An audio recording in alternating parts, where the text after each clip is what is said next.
The chances of a solar farm coming to Hill County are now very high after the Bynum ISD school board voted in favor of a tax break for the company. But last week's vote comes after a ton of opposition from the community. In-depth reporter Alicia Nespreto has more. This is a vote for money, no matter what the majority of that community claims. A lot of passion packed into Thursday's Bynum ISD school board meeting ahead of their 6-1 vote in favor of a tax break for the OCI solar project. Why does this solar company need a tax abatement if it's such an efficient source of energy?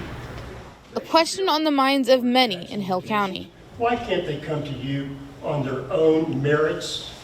Why must they seek taxpayer dollars to finance their project?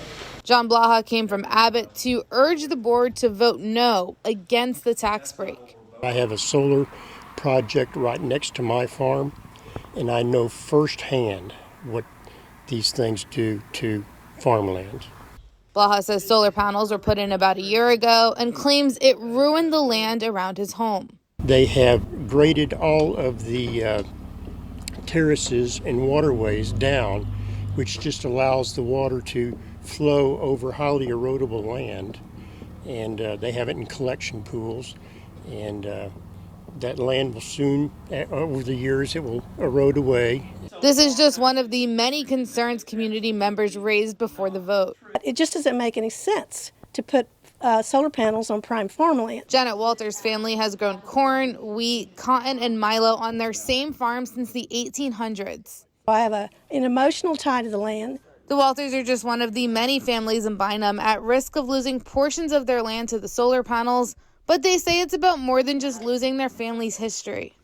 Farmland is designed to produce food. If you want to place solar panels, place them someplace where you don't take farmland out of production.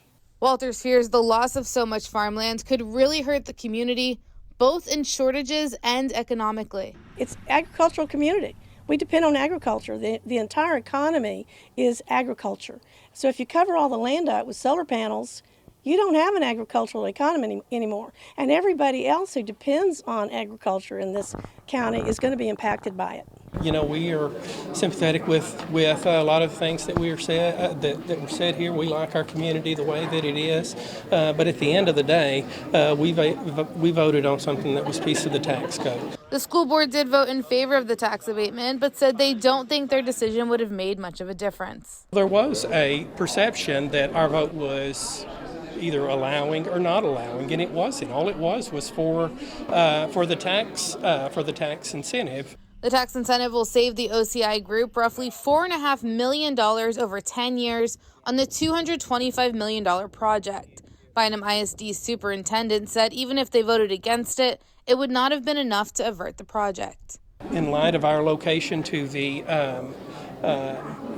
substation, the likelihood of this project, and if not this project, another project, we felt like was going to happen. With that in mind, the board says they voted in favor of their students.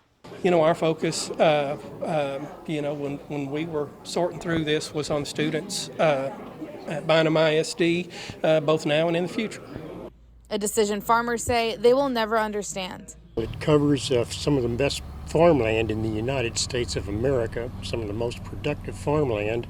In Bynum, Alicia Nespreto, 25 News.